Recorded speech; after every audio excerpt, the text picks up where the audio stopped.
اعوذ باللہ من الشیطان الرجیم، بسم اللہ الرحمن الرحیم۔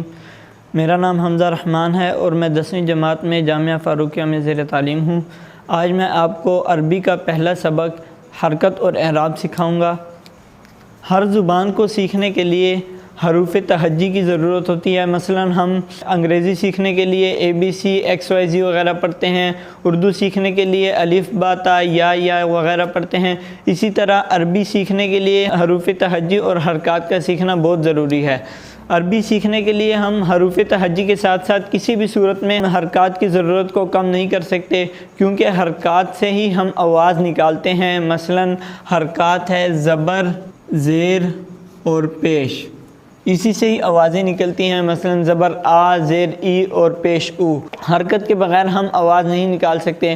مثلا ہم ایک لفظ پڑھتے ہیں اس کا جملے کے ساتھ تعلق ہوتا ہے۔ اب ہم کسی جملے میں اس کو اس پڑھتے ہیں اور کسی جملے میں اس کو اس پڑھتے ہیں۔ یہ ہمیں حرکات سے معلوم ہوتا ہے کہ یہ جو ہے اس کو اس پڑھا جائے گا یا اس کو اس پڑھا جائے گا۔ اسی طرح ہم ایک اور لفظ لوٹا، وہ واپس لوٹا۔ اب اس میں دو طرح کے ہوتے ہیں، ایک لوٹا اور ایک، یہ ہمیں حرکات سے معلوم ہوتا ہے کہ اس لفظ کو ہم کس طرح پڑھیں گے۔ اور اسی طرح ہم اردو میں تو حرکات ہیں ہی، مگر عربی میں حرکات کے بغیر ہم کسی بھی صورت میں لفظ کو نہیں پڑھ سکتے۔ مثلا میں آپ کو ایک قرآنی مثال دیتا ہوں۔ قرآن میں لفظ آتا ہے یہ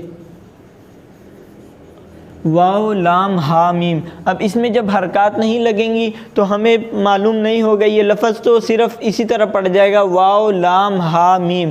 اب اس میں جب ہم حرکات لگائیں گے یہ بن جائے گا وَلَهُمْ۔ اور اسی طرح ایک اور لفظ آیا ہوا ہے قرآن مجید میں وَاللَّهُمْ۔ اب ان دو لفظ ایک جیسے ہیں، اگر ان میں حرکات نہ لگی ہوں تو ہم نہیں پہچان سکتے کہ یہ وَلَهُمْ ہے یا وَاللَّهُمْ ہے۔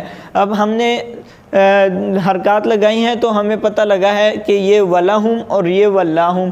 اب اس میں اور اس کے معنی میں خاصا فرق ہے، بہت زیادہ فرق ہے۔ اس وجہ سے ہمیں حرکات کی بہت ضرورت ہوتی ہے ہمیں عربی قرآن پڑھنے کے لیے۔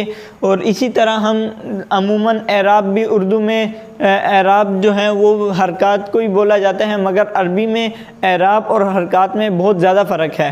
مثلا اعراب عربی میں کہتے ہیں، اعراب ہر لفظ کے آخری حرف پر جو حرکت آ جائے اسے ہم اعراب بولتے ہیں۔ مثلا ہم یہ مثال دے رہا ہوں، ابراہیم، اس میں ابراہیم میں یہ میم یہ اعراب ہے۔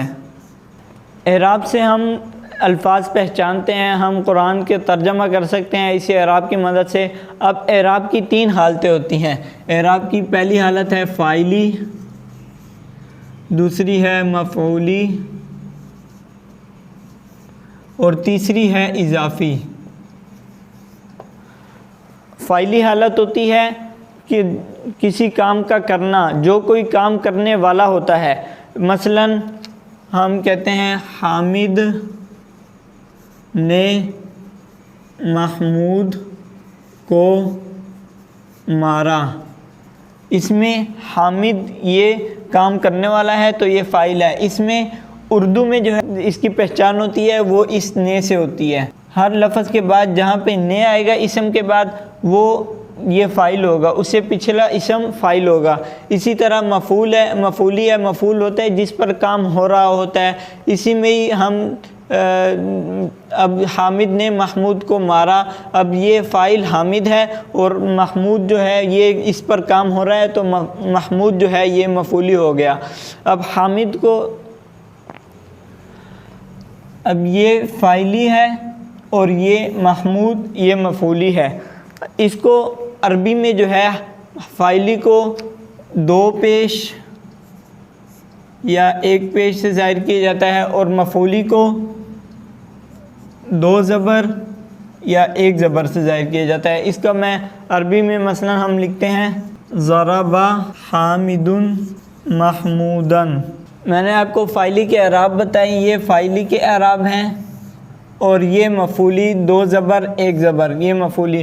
اس پہ میں نے عربی میں اس کا ترجمہ کیا ہے، حامد نے محمود کو مارا، ضربہ حامد محمودن، یہ حامدن کے اوپر 2 پیش آ گیا تو یہ فاعلی بن گیا، اور محمودن 2 زبر آ گیا تو یہ حامد نے، یہ اس کے اوپر جو فاعلی بن رہا ہے یہ نے کا ترجمہ کر رہا ہے 2 پیش، اور محمودن جو ہے یہ اس کے اوپر 2 زبر آیا ہے تو یہ کو کا ترجمہ کر رہا ہے۔ اسی طرح اسی میں فاعلی مفعولی، اور اس میں میں آپ کو قرآنی آیت لکھ کے دکھاتا ہوں۔ اس میں ہے وَقَتَلَ داود جالوتا، داود نے جالوت کو قتل کیا۔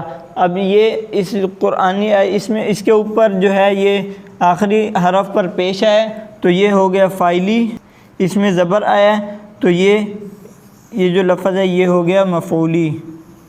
اس طرح ہم حرکات اور اعراب سے ہم قرآن کا ترجمہ بھی کر سکتے ہیں اور اس کو سمجھ بھی سکتے ہیں۔ اللہ تعالی ہمیں عمل کرنے کی توفیق عطا فرمائے اور سمجھ اور عمل کی توفیق عطا فرمائے۔